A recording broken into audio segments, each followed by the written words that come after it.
14번째 시간입니다.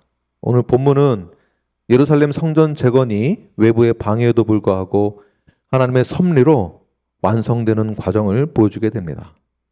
이 본문은 하나님의 뜻이 어떻게 역사 속에서 실현되었는지 명확하게 드러나게 되는데요. 오늘 우리에게 하나님의 그 주권과 섭리를 신뢰하며 또한 믿음이 확고한 그러한 결단을 내리시는 오늘 거룩한 시간이 되길 간절히 축원합니다. 오늘 본문 6절부터 보게 되면 유다 백성이 성전 재건을 다시 시작하는 가운데에 그 일을 막으려 했던 총독 누구이죠? 다뜨네.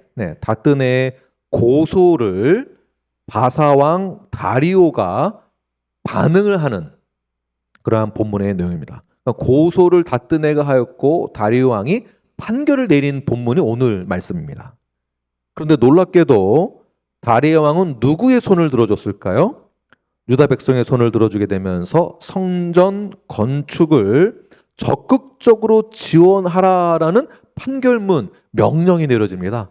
이 명령은 그냥 명령이 아니라 칙령이에요. 칙령이 내려졌다라는 것은 이 칙령을 받은 이 법이 적용되어지는 그 부분이 백성들만 해당되는 것이 아니라 그 법을 집행하는 집행관만 해당되는 것이 아니라 이 법은 왕도 고칠 수가 없는 겁니다. 그러니까 왕도 지켜야만 하는, 왕도 이것을 수정할 수가 없습니다. 한번 칙령이 내려지면 이 칙령은 왕도 지켜야만 하는 그러한 판결입니다. 자, 이 사건이 오늘 우리에게 어떻게 적용되어지는지 함께 6절과 7절 말씀을 읽고 함께 나누도록 하겠습니다. 시작. 이제 유브라데 강 건너편 총독 다뜨네와 스달보스네와 너희 동간 유브라데 강 건너편 아바삭 사람들은 그곳을 멀리하여 하나님의 성전 공사를 막지 말고 유다 총독과 장로들이 하나님의 이 성전을 제자리에 건축하게 하라. 네, 아멘.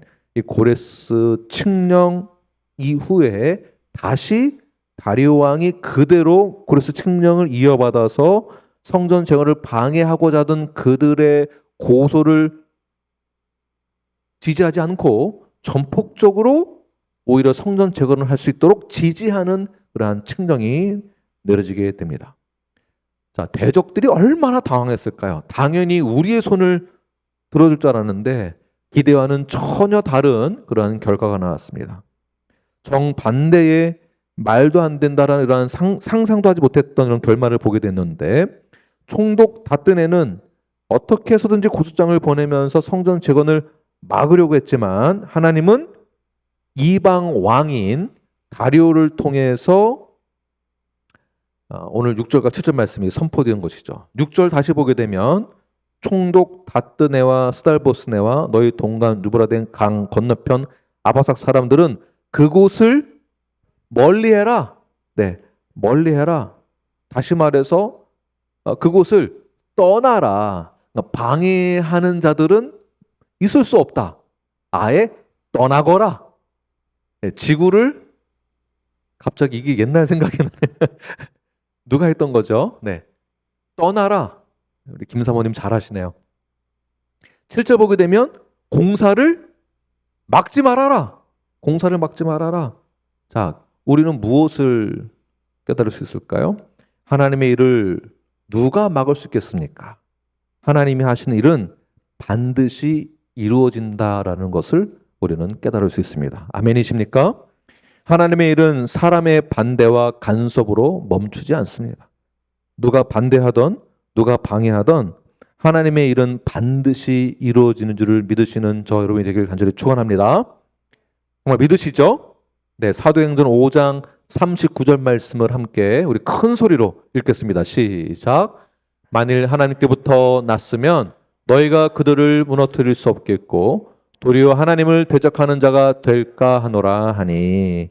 자, 하나님의 뜻이면 그 누구도 하나님의 뜻을 무너뜨릴 수 없다라는 거.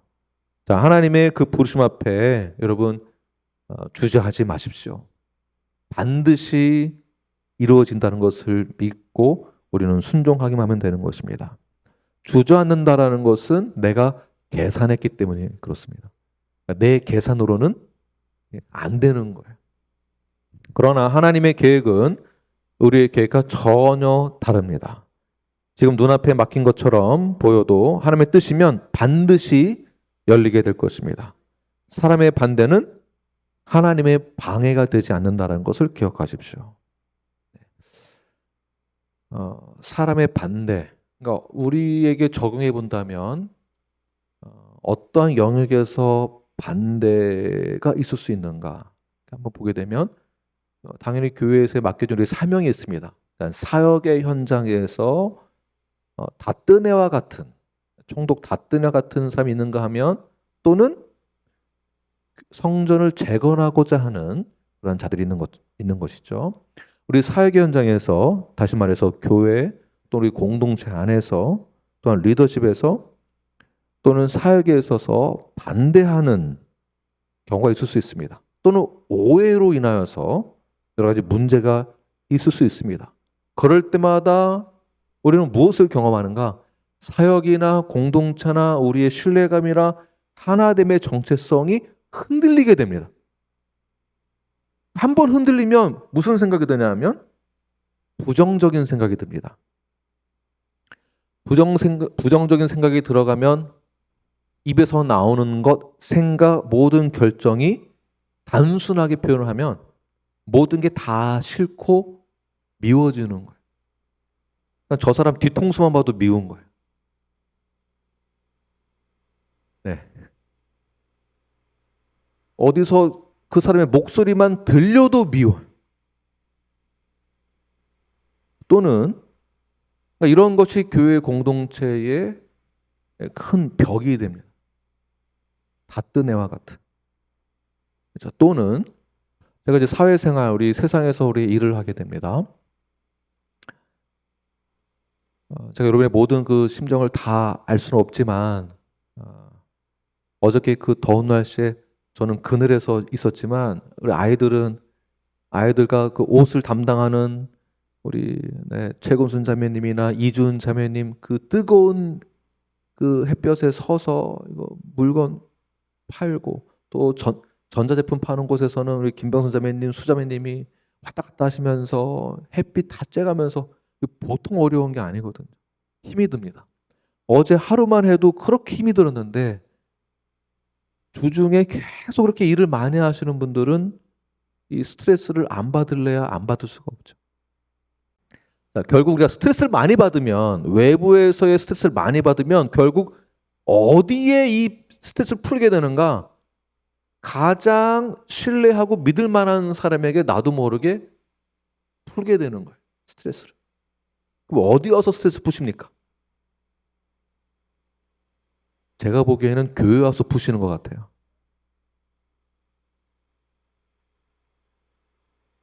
교회 와서 그러한 스트레스를 푸시는 것 같아요. 그러한 스트레스 풀다 보면 그 말을 들은 사람은 또 흔들리는 거예요.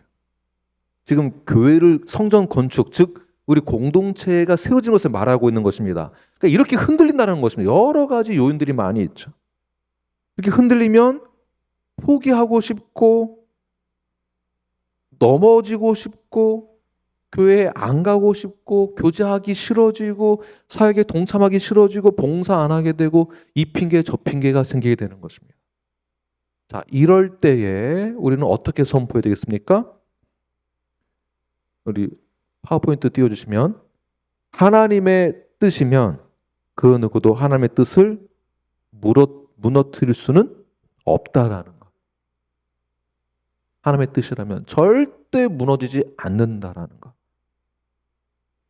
지금 겉으로 보이는 성과가 우리 교회에서 작아 보이는 것 같아도 시작은 미약해도 하나님의 뜻이라면 그 사역은 자라나게 되고 반드시 열매를 맺게 된다는 것을 기억하십시오. 그 사역이 뭐 엄청난 큰 사역을 말하는 것이 아닙니다.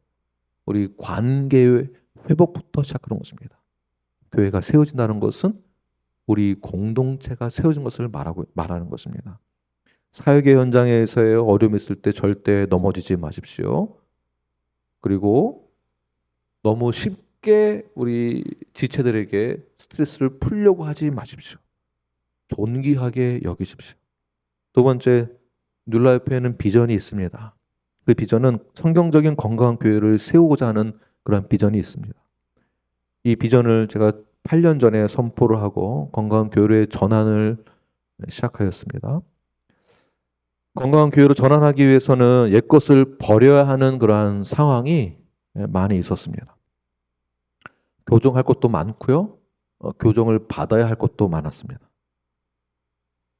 훈련을 새롭게 시작해야만 했었습니다. 새로운 방향으로 전환한다는 것은 항상 리스크가 따르기 마련이죠. 자, 이때 어떤 문제가 생기는가? 사역과 비전과 방향을 제시하는 사람들을 부정적인 생각이 들어가게 되면 의심하게 되는 문제가 발생됩니다. 의심하다 보니까 모든 그 리더십과의 불신이 생기게 되고요. 불신이 생기면은 말씀을 들어도 들리지가 않게 됩니다. 이게 가장 큰 문제이고요. 그러다 보면 서로가 너무 조심스러워지는 거죠. 문제가 일어나면 안 된다는 생각 때문에. 그러니까 부정적인 생각, 리더십에 대한 부정적인 생각 또는 반대를 위한 반대를 계속하게 됩니다. 자, 그러나 이것만을 기억하십시오. 하나님이 주신 말씀과 인도하심에 대한 확신이 있다면 여러분 선포하시길 바랍니다. 이 사역은 내 생각이 아니라 하나님의 뜻이다. 자, 그러므로 하나님의 뜻이라면 이 뜻은 반드시 이루어진다라는 것입니다. 하나님의 뜻이면 그 누구도 하나님의 뜻을 무너뜨릴 수 없다라는 것입니다.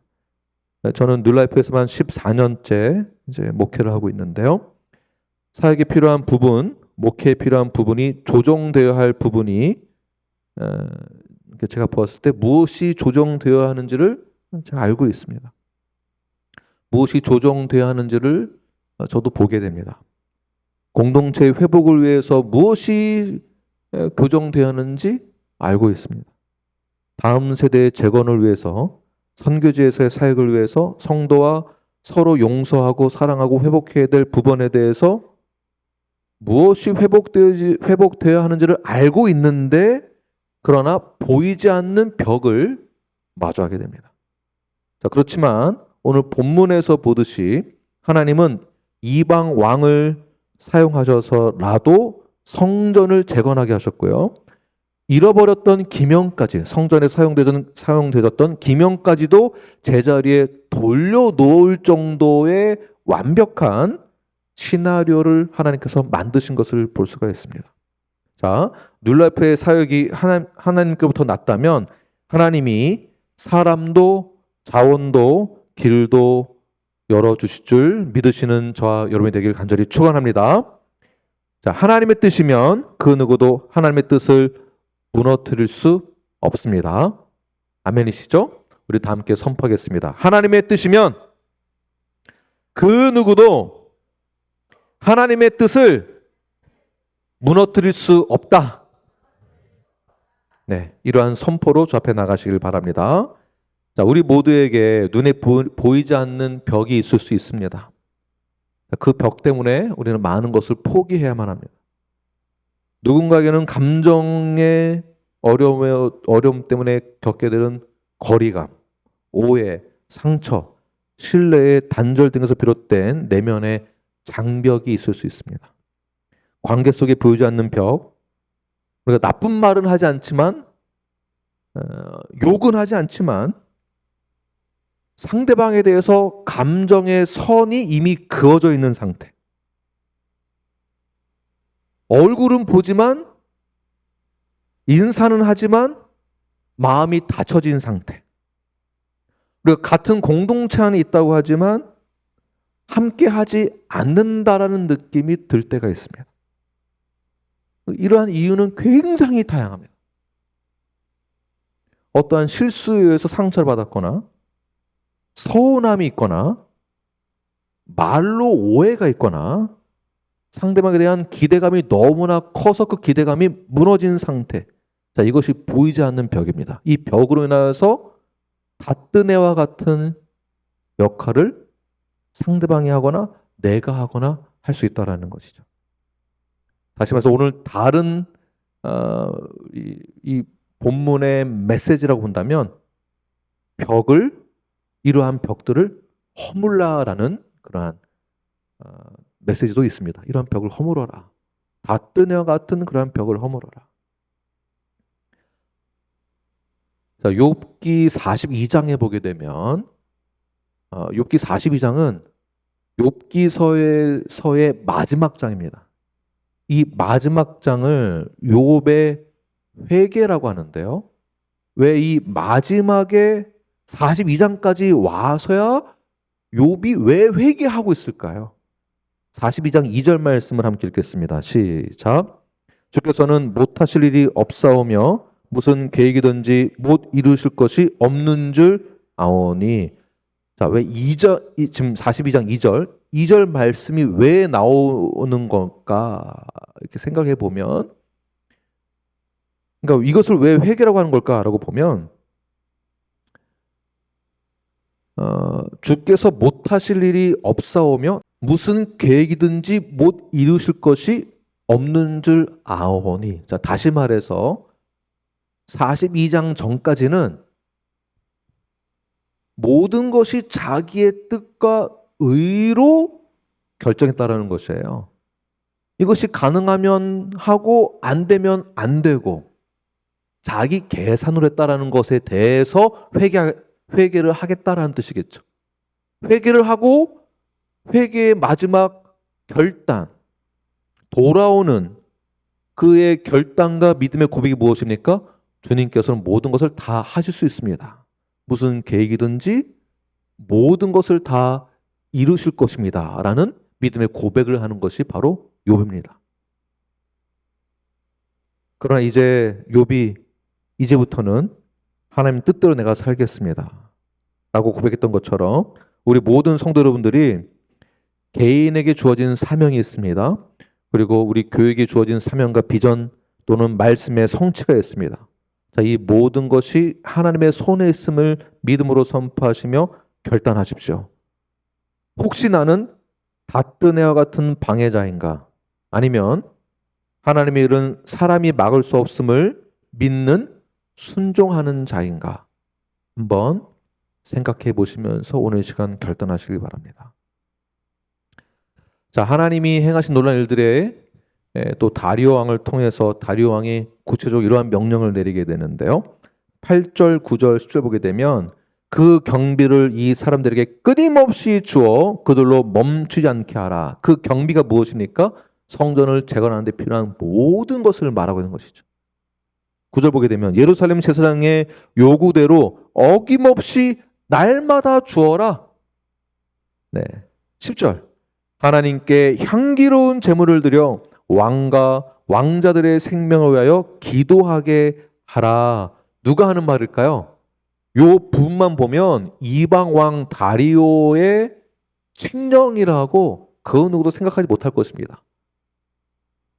네, 고레스 왕의 칙령을 그대로 다리오 왕이 선포하는 장면이 오늘 본문의 내용입니다. 자, 건축, 경비, 제사에 필요한 모든 것, 자, 소, 양, 밀, 포도주 모든 것까지 바사 제국의 왕이 모든 것을 다 부담하겠다 이런 칙령을 내리는 것이죠. 자, 하나님은 자신의 일에 필요한 모든 자원을 세상 속에서라도 채우시는 것을 볼 수가 있습니다. 그리고 더 나아가서 다리오 왕은 칙령을 따르지 않는 자들에게 마치 하나님의 심판처럼, 그러니까 다리오 왕이 하나님의 심판처럼 이 명령을 따르지 않는 자들에게 경고하는 메시지를 내리는데, 이것도 그러니까 다리오 왕이 이러한 권위가 있다는 것을 말해주는 거기도 하지만 하나님께서는 다리오 왕을 통해서 하나님의 심판을 예고하는 것입니다. 11절과 12절 말씀을 함께 우리 큰 목소리로 읽겠습니다. 시작. 내가 또 명령을 내리노니 누구를 막론하고 이 명령을 변조하면 그의 집에서 들보를 빼내고 그를 그 위에 매어 달게 하고 그의 집은 이로 말미암아 거름더미가 되게 하라. 만일 왕들이나 백성이 명령을 변조하고 손을 들어 예루살렘 하나님의 성전을 헐진대 그곳에 이름을 두신 하나님이 그들을 멸하시기를 원하노라. 나 다리오가 조서를 내렸으니 신속히 행할지어다 하였더라. 네. 아멘이 나오죠? 왜 아멘이 나오는가? 하나님의 심판을 대언하듯이 말하고 있기 때문에 그렇습니다. 그래서 변조하는 자들이라는 것은 반역자들이라는 뜻입니다. 반역자들. 자, 반역자는 어떻게 하겠다고 하는 것일까요? 그 집에서 들보를 빼내고 그를 그 위에 메어 다뤄라. 네.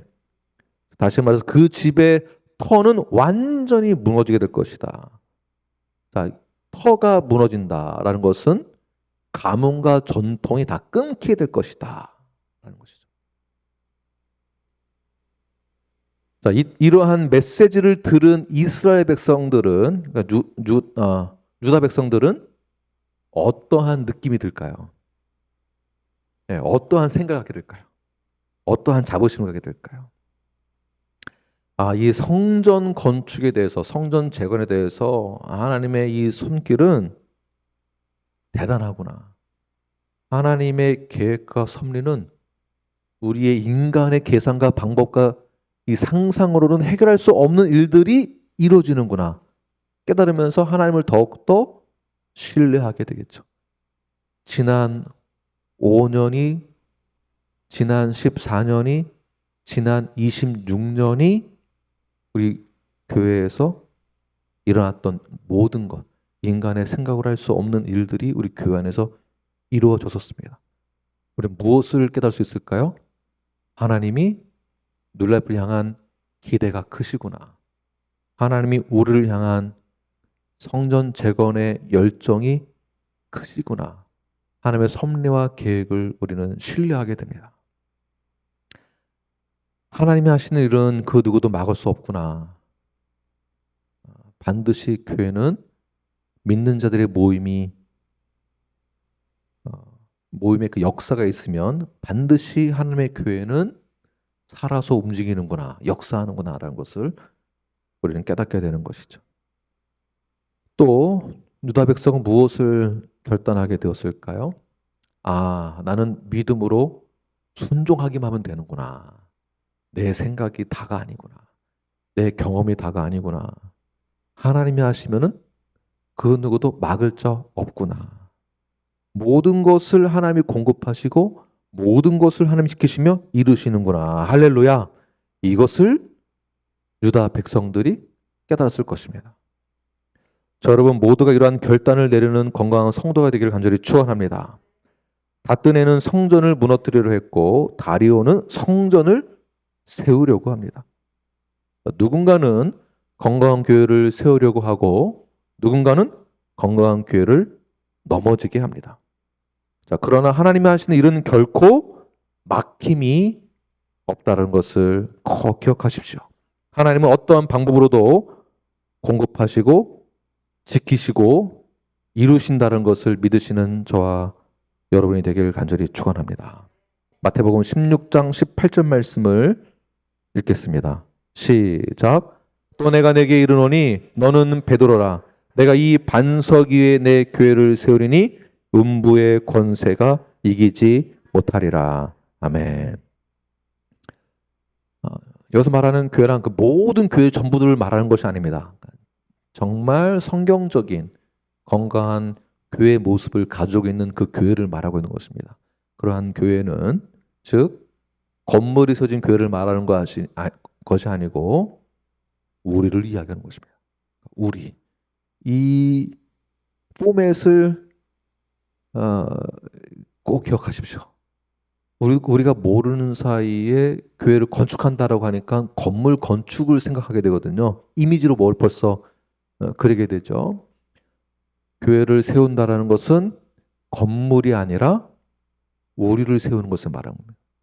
그러니까 내가 세워지는 게 아니고요. 우리가 이 공동체가 세워지는 것. 이 믿음의 공동체는 음부의 권세가 절대 이기지 못한다. 아멘이십니까?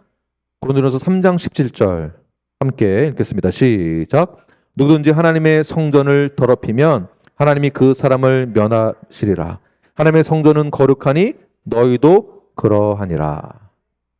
다뜨네아 같은 자가 있고 다리오 왕 같은 성전을 재건하고자 하는 자들이 있습니다.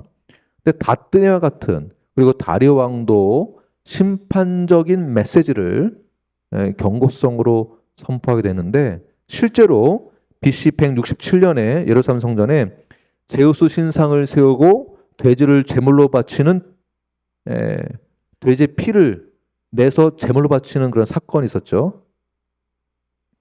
안티오쿠스 에피파네스인데요. 네, 결국 이러한 그 제사를 드린 자는 어떻게 됐는가? 정신 착란 병자가 되었고요. 3년 만에 죽게 되었습니다. BC 37에서 AD 4년에는 자신의 이름을 높이고 권력을 과시하기 위해서 정치적 도구로 성전을 확장한 헤롯 대왕 역시 내장 질병으로 인해서 죽게 되었고요. AD 70년에는 성전을 완전히 파괴하고 박해한 로마인들은 결국 쇠퇴하게 되고 역사 속에서 사라지게 되었습니다. 자, 누구든지 하나님의 성전을 더럽히면 이렇게 된다는 것입니다. 그 성전이 오늘날 건물에 훼손을 하거나 낙서를 하거나 스크래치 내는 그런 얘기가 아닙니다. 오늘날 성전이란 믿는 자들의 모임, 우리를 말하는 것입니다. 우리가 교회입니다. 믿는 신자들의 공동체를 말합니다. 교회를 더럽힌다는 것은 다뜨네와 같은 자를 말하는 것입니다. 자, 더럽힌다는 것은 단순히 물리적인 손상뿐만이 아니라 잘 들으십시오. 더럽힌다는 것은 교회를 분열시키고 타락시키는 모든 행위를 포함하는 것입니다. 자, 그렇다면 나는 교회를 세우는 자인가? 아니면 무너뜨리는 자인가? 나 자신을 한번 돌아보시기 바랍니다. 성도를 비방하고 공동체를 해치는 말과 행동은 성전을 더럽히는 것과 똑같은 것입니다. 하나님은 다리오 왕을 통해서 유다 백성의 성전 재건을 막지 못하게 하셨고요. 오히려 그 건축이 왕의 자금과 명령으로 진행되는 것을 볼 수가 있습니다. 자, 이 일은 오늘날 우리에게 이렇게 말을 합니다. 하나님은 오늘날 우리에게 지금도 동일하게 말씀하십니다. 내 성전을 다시 세워라. 우리가 세워진다는 것은 하나님의 성전이 다시 세워지는 것입니다. 하나님은 우리에게 말씀하십니다. 내 성전을 세워라. 내가 거룩하니 너희도 거룩할지어다. 어떻게 세워져야 될까요? 예배의 자리에 참여하십시오. 기도의 자리에 참여하십시오. 공동체가 회복할 수 있는 그 자리에 참여하십시오. 사랑의 교제에 참여하십시오. 사역과 건강한 교회의 비전의 자리에 참여하십시오. 이 모든 사역들은 하나님의 뜻이며 이 뜻을 막을 자는 아무도 없습니다. 이 하나님의 사역 가운데에 필요한 모든 것은 하나님이 수단과 방법을 가리지 아니하시고, 그러니까 성경적인 방법으로 역사 속에서 증명하고 있듯이 모든 것은 하나님께서 다 공급하실 것입니다. 저는 이것을 믿습니다. 이거 믿고 지금까지 저는 이거 믿고 이렇게 믿었고 이렇게 어릴 때부터 훈련 받으면서 자랐습니다. 아무것도 없어도 사역을 시작하였고 돈도 없어도 사람도 없어도 기도하고 시작했습니다. 모든 사역의 영역들을. 제가 현재 저희 이 교회를 빌려서 사용하고 있기 때문에 사역을 어떻게 해야 될까 굉장히 난감해하고 있지만 이제 여름 사역이 이제 시작되집니다. 굉장한 도전이 되기도 하고 어떻게 이 사역을 치러야 되나 고민하게 되지만 그러나 하나님이 채워줄 것을 믿고 저는 시작하는 것입니다. 컨택 포인트를 통해서 복음이 전해지게 될 것이며 그리고 우리는 영혼을 구원하는 그 사역에 모두가 다 동참하게 될 것입니다. 이 사역에 여러분 다 참여하십시오. 하나님께서 반드시 사역에 필요한 모든 것을 다 공급하시고 채워주실 것입니다. 하나님의 성전은 반드시 지켜지게 될 것입니다. 하나님의 회복은 사람과의 관계로 완성되는 것입니다. 지난주에 수직적인 관계가 하나님과 형성되어졌다면 수평적으로는 어떠한 직분? 화목의 직분을 받은 자들로서 화목의 관계로 형성되는 것입니다. 2번이 안 된다면 1번이 문제가 있다라는 것입니다. 가장 중요한 거예요. 하나님의 회복이란 사람과의 관계로 완성되는 것입니다. 우리 형제 자매들과의 관계가 화목의 직분을 가진 자로서 완성해 나아가십시오. 하나님 원하시는 것은, 우리에게 말씀하신 것은 내 성전이 다시 세워지기를 원한다. 하나님이 하시는 일에는 그 누구도 막을 수 없습니다. 하나님의 말씀과 뜻을 방해하지 않는 저와 여러분이 되길 바라며, 주님 안에서 무너졌던 성전이 다시 세워지기를 간절히 축원하며, 주님이 맡기신 그 사명에 순종하시고 신뢰하며 나아가시는 건강한 성도가 되길 간절히 축원합니다. 아멘. 기도하겠습니다.